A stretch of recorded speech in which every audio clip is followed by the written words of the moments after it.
Good morning, all my dear students of class 4. In the last class of class 4, we have done more than half portion of the lesson ईदगाह. हमने ईदगाह नामक पाठ से हिंदी कक्षा 4 के हिंदी किताब से ईदगाह, जो कि दूसरा नंबर पाठ है, लगभग मैंने आपको आधे से ज़्यादा कहानी समझा दिया था, जहाँ पर हामिद नाम का एक लड़का है, जहाँ पर ईद के दिन के बारे में व्याख्या की जा रही थी. ईद का मेला लगा था, बच्चे मज़े कर रहे थे नए नए कपड़े पहनकर, लेकिन हामिद नाम का लड़का और उसकी दादी, जिसका नाम अमीना था, वे उनके घर में खाने का अन्न भी नहीं था. हामिद फटे पुराने कपड़े पहने थे. तो इसी के साथ कहानी आगे बढ़ रही थी. मैं चाहूँगा कि कुछ लिखित के ऐसे प्रश्न उत्तर हैं जो कि जितना तक मैंने आपको कहानी समझाया है वहीं से कुछ उत्तर आ जाते हैं.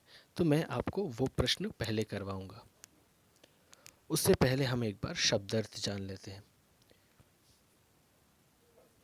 जैसे कि आप देख सकते हैं चित्र पर, मनोहर का अर्थ होता है सुंदर, प्यारा.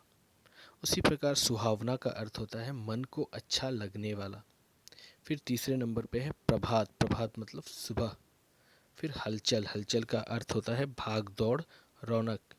फिर प्रसन्न का अर्थ होता है खुश, हैप्पी. रेला का मतलब है बहुत लोग. फिर आता है सामग्री का अर्थ होता है सामान. फिर आता है वस्त्र मतलब कपड़े. फिर अपराधी का अर्थ है दोषी. फिर क्रोध का अर्थ है गुस्सा, एंग्री और एंगर. स्नेह का अर्थ है प्यार.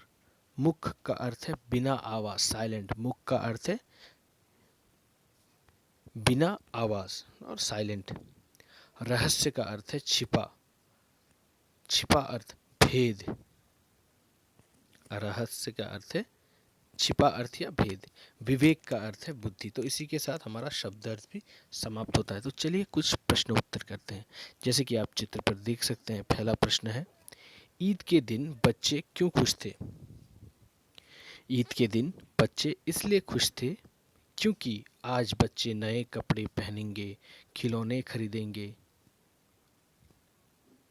और मेले का मज़ा भी लेंगे.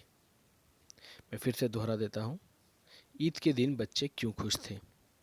ईद के दिन बच्चे इसलिए खुश थे क्योंकि आज बच्चे नए कपड़े पहनेंगे, खिलौने खरीदेंगे और मेले का मज़ा भी लेंगे. दूसरा प्रश्न है, अमीना क्यों उदास थी? तो अमीना कौन थी? अमीना हामिद की दादी थी. तो हामिद का अमीना के सिवा और दुनिया में कोई भी नहीं था, जो कि मैंने आपको बताया था. उसके पिता और माता दोनों का देहांत हो चुका था और उसका केवल एक दादी ही थी जिसका नाम अमीना था. तो यहाँ पर प्रश्न है, अमीना क्यों उदास थी? तो जैसे कि मैंने आपको पाठ को समझाते वक्त आपको समझाया था कि अमीना क्यों उदास थी, वही लिखा है इस उत्तर में भी. तो जैसे कि आप देख सकते हैं, उत्तर है, अमीना इसलिए उदास थी क्योंकि ईद के दिन में भी उसके घर में दाना तक नहीं था. मैं प्रश्न और उत्तर फिर से दोहरा देता हूँ. अमीना क्यों उदास थी? अमीना इसलिए उदास थी क्योंकि ईद के दिन में भी उसके घर में दाना तक भी नहीं था. तो मैं दोनों प्रश्न उत्तर फिर से पढ़ के आपको सुनाता हूँ. ईद के दिन बच्चे क्यों खुश थे? ईद के दिन बच्चे इसलिए खुश थे क्योंकि आज बच्चे नए कपड़े पहनेंगे, खिलौने खरीदेंगे और मेले का मज़ा भी लेंगे. दूसरा प्रश्न है, अमीना क्यों उदास थी? अमीना इसलिए उदास थी क्योंकि ईद के दिन में भी उसके घर में दाना तक नहीं था. तो इसी के साथ मैं आज की कक्षा यहीं पे समाप्त करता हूँ.